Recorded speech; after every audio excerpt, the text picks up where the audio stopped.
দর্শক, খেলার জগৎ অনুষ্ঠানের ক্রীড়া ব্যক্তিত্ব পর্বে আপনাদের সবাইকে স্বাগত জানাচ্ছি। আজ আমাদের সঙ্গে রয়েছেন হকির মানুষ, সাবেক হকি খেলোয়াড় এবং সংগঠক রফিকুল ইসলাম কামাল। আমরা তার সঙ্গে খানিকটা সময় আড্ডা দিতে চাই। কামাল ভাই, কেমন আছেন? আলহামদুলিল্লাহ, ভালো আছি।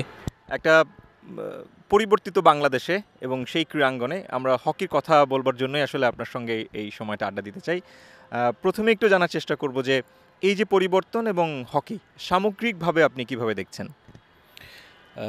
সামগ্রিকভাবে বাংলাদেশের হকিতে আসলে এমনিতেই একটা পরিবর্তনের প্রয়োজন ছিল, কিন্তু বর্তমান যে ছাত্র এবং জনগণের যে একটা অভ্যুত্থান হয়েছে, সেই অভ্যুত্থানের মাধ্যমে যেরকম বাংলাদেশের পরিবর্তন আশা করছি, সেইভাবে বাংলাদেশ হকিতেও আমি একটা পরিবর্তনের আশা করছি। হকির ক্ষেত্রে আমরা যেহেতু হকির সাথে অনেক দিন ধরে লেগে আছি, এটিএন বাংলা অনেক দিন ধরে হকি নিয়ে কাজ করে, সেক্ষেত্রে আমরা প্রায়ই বলতাম যে হকিতে যত না বেশি মাঠের খবর, তার চেয়ে হকি মাঠের খেলার খবরের বাইরে আমরা অনেক খবর নিয়ে আলাপ করতাম। সেটা কিন্তু এখনও বিদ্যমান আছে। এই পরিবর্তনে কি আমরা আশা করতে পারি যে আগামীর দিনে মাঠের খবরটাই বেশি থাকবে? আসলে পরিবর্তনটা চাই আমরা খুব পজিটিভ ওয়েতে, নট নেগেটিভ ওয়ে। কারণ বাংলাদেশের হকির আমরা সবসময় বলে থাকি, নতুন করে এটা বলারও কিছু নয়, তারপরে বলার জন্য বলতে হয় যে বাংলাদেশের হকির একটা সম্ভাবনা আমরা সবসময় দেখি। যারা স্পোর্টসে আছেন, ক্রীড়াঙ্গনে আছেন, তারা জানেন যে বাংলাদেশে একটা সময় কিন্তু হকি ছিল দ্বিতীয় জনপ্রিয় খেলা, কিন্তু আমি বলবো এখন বাংলাদেশের 4 নম্বর 5 নম্বর জনপ্রিয় খেলাও কিন্তু হকি না। এটার কারণ হচ্ছে যে সবসময় সারা বছর বাংলাদেশের হকিটা মাঠে থাকে না, বা যদি হয়েও থাকে 2 বছর 3 বছর পরে একটা লিগ হয়, কিন্তু তারপরে কিন্তু দেখা যায় যে ঢাকার বাইরে বিভিন্ন জেলায় যেখানে হকি খেলাগুলো আগে হতো, সেখানেও কিন্তু একটা স্থবিরতা।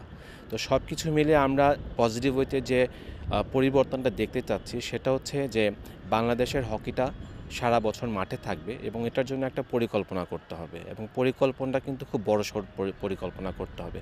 আপনাকে 1 বছর 2 বছর পরিকল্পনা হাতে নিলে কিন্তু কোনো কিছুই আপনি উন্নয়ন করতে পারবেন না।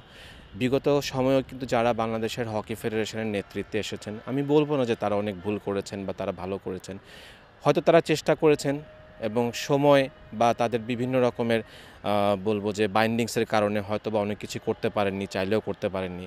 এবং ফেডারেশনেও যারা অনেকে ছিলেন, ফেডারেশনের ভিতরেও যারা চেষ্টা করে কিন্তু নিজেকে সেখানে সম্পৃক্ত করতে পারেননি। কারণ হচ্ছে আপনি ফেডারেশনে তাদেরকেই নেবেন যারা হকির জন্য কাজ করবে। টেকনিক্যাল পার্সন লাগবে আপনার, সংগঠক লাগবে আপনার, এবং সেই সাথে আরও কিছু লোক লাগবে যারা বাংলাদেশের হকিটাকে এগিয়ে নিয়ে যেতে পারে, সুন্দর একটা পরিকল্পনা দিতে পারে। এবং সেই সাথে আমি বলতে চাই যে বাংলাদেশের হকিতে কিন্তু ফিনান্সিয়াল সাপোর্টটা সবসময় আমাদের জন্য খুব একটা নেগেটিভ একটা ব্যাপার ছিল, যে আমরা ফিনান্সিয়ালি কিন্তু ওইভাবে সাপোর্টেড ছিলাম না। আমি আশা করব যে বর্তমান কমিটি বা বর্তমান পরিবর্তনের মধ্যে যে কমিটিটা আসবে, তারা বাংলাদেশ সরকারের বর্তমান ক্রীড়া উপদেষ্টার কাছে এমনভাবে একটা পরিকল্পনা উপস্থাপন করবে, যেখানে বাংলাদেশের হকিটাকে আমি আগামী 4 বছর বা আগামী 8 বছর পরে কোথায় দেখতে চাই। এরকম সুন্দর একটা পরিকল্পনা শুধু ন্যাশনাল টিম না, আমি বলবো যে এখানে আন্ডার 21 টিম আছে, আন্ডার 19 টিম আছে, আমাদের মহিলা হকি টিম আছে, আমাদের যুব হকি আছে, আমাদের জাতীয় হকি যেটা আছে, এবং সেই সাথে বাংলাদেশ জাতীয় দল। এবং বাংলাদেশ জাতীয় দলটাকে আমরা কিভাবে আগামী 4 বছরে কোন জায়গায় নিয়ে যেতে পারি। আমরা সবসময় বলি যে বাংলাদেশের হকি বিশ্বকাপ খেলবে, but it's not very easy. আমরা যতটুকু বলি, আপনাকে এর জন্য কিন্তু আপনাকে অনেক বড় একটা পরিকল্পনা করতে হবে যে আমি এখন কোথায় আছি। আমরা হিসাবে 7 নম্বরে আছি এশিয়াতে। আপনাকে ওয়ার্ল্ড কাপ খেলতে হলে কিন্তু মোটামুটি 3-4 নম্বরে যেতে হবে এশিয়ান লেভেলে। তো সেই ক্ষেত্রে আপনাকে সেই ধরনের একটা পরিকল্পনা নিতে হবে, অনেক ম্যাচ খেলতে হবে, ইন্টারন্যাশনাল টুর্নামেন্ট খেলতে হবে, বাংলাদেশে ইন্টারন্যাশনাল টুর্নামেন্ট আয়োজন করতে হবে। এবং আমি যেরকম পরিবর্তন দেখতে চাই সেটা হচ্ছে যে আমরা একটা লিগ করি। আপনি যদি লিগের কথাই ধরেন, প্রথমত 2 বছর 3 বছর পরে আমরা একটা লিগ করি, সেখানে আমরা একটা ক্লাব কাপ করি, যেখানে কিন্তু সবগুলো ক্লাব পার্টিসিপেট করে না, এবং সেখানে করে না। তারপরে আমরা একটা লিগ খেলি, লিগ খেলার পরে আমাদের শেষ হয়ে যায়, 3 থেকে 4 মাসের মধ্যে আমাদের একটা লিগ শেষ। তো এখানে যে ক্লাবগুলোর যে ইনভলভমেন্ট আছে, বা ক্লাবের যারা আসলে ডোনেট করে, তাদের আগ্রহটা কতদূর থাকবে 2 মাস 3 মাসের মধ্যে। এবং সেখানে আপনি দেখেন যে 2-3টা ক্লাবে কিন্তু চ্যাম্পিয়ন ফাইটের দল করে থাকে। তো সেই ক্ষেত্রে যে ক্লাব কাপ টুর্নামেন্টটা হয়, আমি বলবো যে সেই ক্লাব কাপ টুর্নামেন্টের মধ্যে যদি বিদেশি দল এখানে রাখা হয় 2টো দলকে, তাহলে কিন্তু সেটা ইন্টারন্যাশনাল ক্লাব কাপ টুর্নামেন্ট হয়ে যায়, এবং একটা হাইপ তৈরি হয় কিন্তু লিগ শুরু হওয়ার আগে। এই ধরনের কিছু পরিবর্তন আমি আশা করি, এবং সেই সাথে লিগটাকে আরও কিভাবে একটু বড় করা যায় সেই হিসাবটা একটু চিন্তা করতে হবে এবং ঢাকার বাইরে লিগটা প্রতি বছর অবশ্যই আয়োজন করতে হবে। তো আসলে অনেক পরিবর্তনের এখানে প্রয়োজন আছে, পরিকল্পনার প্রয়োজন আছে এবং এই পরিকল্পনাগুলোকে বাস্তবায়ন করার জন্য যারা যোগ্য লোক আছে সেই ধরনের লোককে আপনার ফেডারেশনে নিয়ে আসতে হবে। এক্স্যাক্টলি, আপনি অনেকগুলো বিষয়কে কিন্তু এখানে এনেছেন। আমরা যদি এর মধ্যে থেকে একটাকে একটু পিক করি, যে পৃষ্ঠপোষকতা, আমরা সাম্প্রতিক সময়ে যে পরিবর্তনটা হয়েছে এবং এই পরিবর্তনের কারণে বিভিন্ন ক্লাবের সঙ্গে সংশ্লিষ্ট অনেকেই কিন্তু দেশ ত্যাগ করেছেন বা কেউ কেউ নিষ্ক্রিয় হয়ে গেছেন, এবং তার সঙ্গে পৃষ্ঠপোষক হিসেবে যারা কাজ করেছেন সেই সব মানুষদেরও হয়তো এখন আর ওই ক্লাবগুলো কিংবা ইভেন হকি ফেডারেশনের সঙ্গে হয়তো কতটা সম্পৃক্ত অবস্থায় পাওয়া যাবে সে নিয়েও কিন্তু সন্দেহ রয়েছে। সব মিলে কি মনে হয় যে স্পন্সরশিপের যে ঘাটতিগুলো আগেও ছিল সেটা কি অব্যাহত থাকবে, নাকি আসলে এখানে কোনো ইতিবাচক পরিবর্তন আসবে? অনেক ইম্পর্ট্যান্ট একটা কোয়েশ্চেন।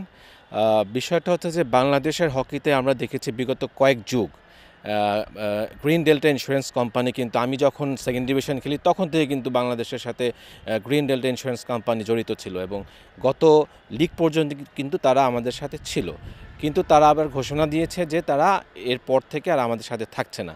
তো এটা কিন্তু বাংলাদেশের হকির জন্য অনেক বড় একটা বাধা এবং আমি বলবো যে এইখানে বাংলাদেশের হকি ফেডারেশনকে একটা চ্যালেঞ্জের সম্মুখীন হতে হবে। কারণ বাংলাদেশের হকিটা যদি আমরা এখানে রেগুলারাইজ করতে পারতাম, হকিটাকে সারা বছর মাঠে রাখতে পারতাম, হকিটা একটা পজিটিভ ওয়েতে নিউজে থাকতো, তাহলে কিন্তু আমরা যে কোনো স্পন্সরকে বা মাল্টি ন্যাশনাল কোম্পানি বলেন বা আমাদের এখন যারা বড় বড় কোম্পানি আছেন বাংলাদেশে তাদের একটা আকর্ষণের কারণ হতে পারতাম। বা ইন্টারন্যাশনাল লেভেলে কিন্তু ক্রিকেটটা যেরকম সারা বছরই কিন্তু হয় দেশে খেলছে নাহলে দেশের বাইরে খেলছে, তারা কিন্তু একটা আলোচনায় থাকে। কিন্তু আমি বলবো যে বিশেষ করে বাংলাদেশের হকির উন্নয়নের একটা ব্যাপার হচ্ছে ক্লাবগুলোকে যদি আপনারা এখানে যদি বর্তমান সরকার যদি কোনো না কোনোভাবে একটু ফিনান্সিয়াল সাপোর্ট দিতে পারে, আমার মনে হয় যে বাংলাদেশের হকিটা যে অবস্থায় আছে সেই অবস্থা থেকে অবশ্যই এটা একটা উত্তরণ ঘটবে। কারণ হচ্ছে আমি আগে বলেছি হকির সংগঠক খুব কম এবং আমাদের যে ক্লাবগুলো আছে সেখানে কিন্তু সব ক্লাবগুলোই কিন্তু এমন না যে আপনি দেখেন ব্রাদার্স ইউনিয়ন আছে বা মুক্তিযোদ্ধার নাম যদি আমরা নিয়ে আসি, বসুন্ধরা কিংসের নাম নিয়ে আসি, তারা কিন্তু হকির সাথে জড়িত না।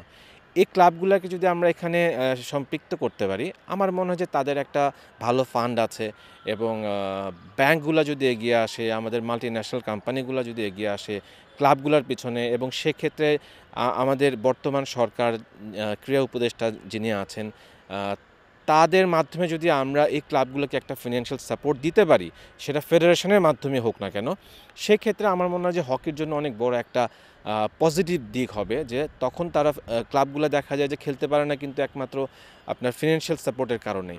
সেই জায়গাটাকে যদি আমরা একটু আমার মনে হয় যে সুরাহা করতে পারি, আমার মনে হয় বাংলাদেশের হকি একটা পজিটিভ ওয়েতে এগোবে। এবার একটু সংগঠকদের কথা বলতে চাই। যেহেতু আমরা রিফর্ম বা সংস্কারের কথা বলছি, ইতিমধ্যেই কিন্তু বাংলাদেশের সকল ফেডারেশন অ্যাসোসিয়েশনের কমিটিগুলোকে ভেঙে দেওয়া হয়েছে। অ্যাডহক ভিত্তিতে হয়তো খুব শীঘ্রই আমরা কমিটি দেখতে পারবো, যেটা হকি ফেডারেশনেও আসবে। কিন্তু আমরা যে চ্যালেঞ্জগুলোর কথা বলছি বা আলোচনা করছি, এই চ্যালেঞ্জগুলো উত্তরণের জন্য কিন্তু এই মুহূর্তে একটু যোগ্য সংগঠকদের দরকার আছে, এবং তারাই কিন্তু যদি প্রপারলি নেতৃত্ব দিতে পারেন তবে কিন্তু আপনার যে চাওয়া, সেই চাওয়াগুলো কিন্তু পূরণ হওয়া সম্ভব। এক্ষেত্রে এই যে ইন্টারিম পিরিয়ডে আপনি সংগঠক হিসেবে হকির পাশে কাদেরকে বা কেমন মানুষদেরকে প্রত্যাশা করছেন?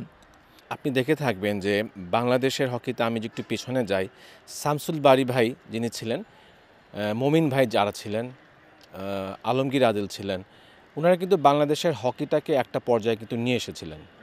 এবং একটা ব্যাপার আমি বলতে চাই, সেটা হচ্ছে যে তারা কিন্তু অবশ্যই বাংলাদেশের হকিকে নিয়ে আসছেন একটা পর্যায়ে। বাংলাদেশ হকিতে টার্ফ হয়েছে, ইন্টারন্যাশনাল অনেক টুর্নামেন্ট হয়েছে, কিন্তু আমার যে এখানে এটা কোনো তাদের প্রতি কমপ্লেইন না, আপনাকে একটু ফোকাস হইতে হবে। সেটা হচ্ছে যে তারা যদি একটা নেতৃত্ব তৈরি করার একটা চিন্তাভাবনা করতো যে আমাদের নেক্সট জেনারেশন থেকে নেতৃত্ব তৈরি হবে, সেই জিনিসটা কিন্তু তারা আসলে করে যেতে পারেন নাই।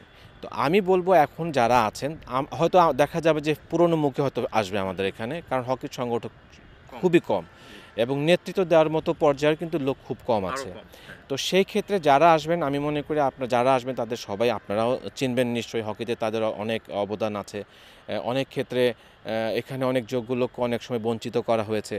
আমার কথা হচ্ছে যে যারা কাজ করতে পারবে হকির জন্য, যারা এখানে কোনো ষড়যন্ত্র করবে না, যারা এখানে কোনো একক সিদ্ধান্ত নেবেন না, যেহেতু একটা ফেডারেশন একটা কমিটির মাধ্যমে পরিচালিত হয়, সবাইকে নিয়ে একটা কমিটি, যে কোনো বিষয় সবাইকে নিয়ে আলাপ করতে হবে। এবং হকির যেরকম ডেভেলপমেন্ট একটা সেক্টর আছে, কোচিং একটা সেক্টর আছে, এবং সেই সাথে আমাদের যুব হকির যে একটা সেক্টর জায়গাগুলো আছে, সেখানে প্রপার পার্সনকে দিতে হবে এবং তাদের একটা কমিটি করে দিতে হবে, যে ডেভেলপমেন্ট কমিটি ডেভেলপমেন্ট সাইডটা দেখবে, কোচিং কমিটি কোচিং সাইডটা দেখবে, এবং যুব হকি বা অন্যান্য টুর্নামেন্ট যে সাইটগুলো আছে সেগুলো দেখবে। তো এই বিষয়গুলো আসলে খুব সঠিকভাবে এবং সাংগঠনিকভাবে করতে হবে, এবং এই কাজগুলো করার জন্য যাদেরকে প্রয়োজন, যারা যোগ্য লোক আছে, আমরাও চিনি, আপনারাও চিনেন, এবং ক্রীড়াঙ্গনও তাদেরকে চেনে, আমি বলবো তারাই যেন এগিয়ে আসে। এবং যারা এখন বর্তমান কমিটি করছেন তাদেরকেও আমি অনুরোধ করব যে এমনভাবে আপনারা একটা কমিটি করেন যাতে বাংলাদেশের হকিটা সুন্দরভাবে এগিয়ে যায়, কারণ যারা হকি কমিটি করবেন তারাও হকিকে ভালোবাসেন এবং আমরাও হকিকে ভালোবাসি। আমরা কিন্তু দেখতে চাই হকিটা যেন ভালোভাবে চলে, হকিটা একটা সুন্দর অবস্থানে আসে। বাংলাদেশের হকি যেভাবে একটা নেগেটিভ নিউজে সবসময় সংবাদে আসে বা মিডিয়াতে আসে, আমরা সেই জিনিসটা আর চাই না। আমরা চাই বাংলাদেশের ছোট্ট সাফল্য হোক, কিন্তু পজিটিভ হইতে বাংলাদেশের হকিটা যেন মিডিয়াতে আসে, সবার কাছে আসে, এবং বাংলাদেশের দ্বিতীয় জনপ্রিয় খেলা হিসেবে যে ছিল, আমরা যেন আবার সেই আগের ধারায় ফিরে আসতে পারি। আমি সবার প্রতি সেই অনুরোধটাই রাখবো। অসংখ্য ধন্যবাদ কামাল ভাই। নিঃসন্দেহে আপনাদের মাধ্যমেই আগামীর দিনের বাংলাদেশের হকি উন্নয়নের ছোঁয়া পাবে, যে প্রত্যাশাটা সবার। আমাদেরকে সময় দেওয়ার জন্য এটিএন বাংলার পক্ষ থেকে অসংখ্য ধন্যবাদ জানাচ্ছি। সবাইকে ধন্যবাদ, এবং আশা করব আপনারাও বাংলাদেশের হকির যে প্রেক্ষাপট, এবং আপনারাও অনেক কিছু দেখে থাকেন, আপনারাও সেভাবে উপস্থাপন করবেন যেন বাংলাদেশের হকিটা সুন্দরভাবে চলতে পারে। ধন্যবাদ।